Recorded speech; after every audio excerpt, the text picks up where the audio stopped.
important in 2024. One final question. Go ahead, ma'am.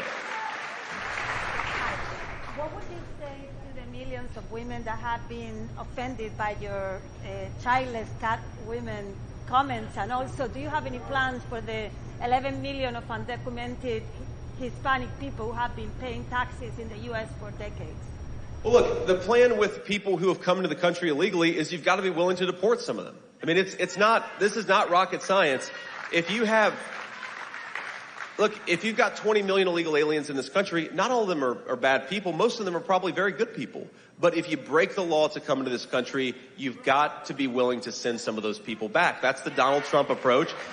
And if you don't do that,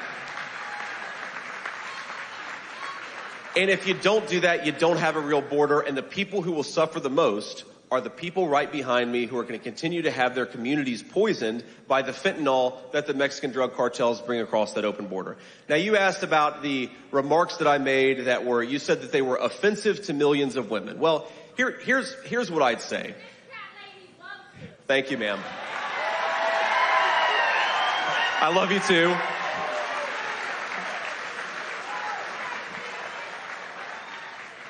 What I said is very simple. I think American families are good and government policy should be more pro-family. Now, if the media wants to get offended about a sarcastic remark I made before I even ran for the United States Senate, then the media is entitled to get offended. You know what I'm offended by? I'm offended that normal Americans can't afford grocery prices. I'm offended that Kamala Harris opened up the American southern border and allowed fentanyl to come into our communities.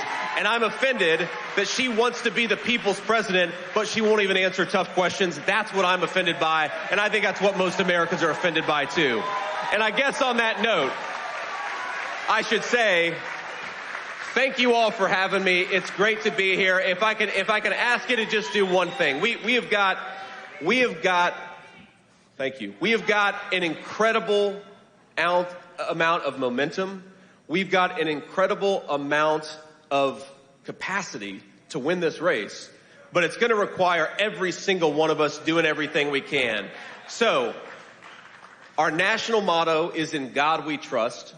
God tells us to hope and not despair. So let's get out there, let's work the phones, let's knock on the doors, let's get everybody out there to vote, and let's re-elect Donald J. Trump, President of the United States. I know I can count on you. God bless you guys. I love you. Thank you.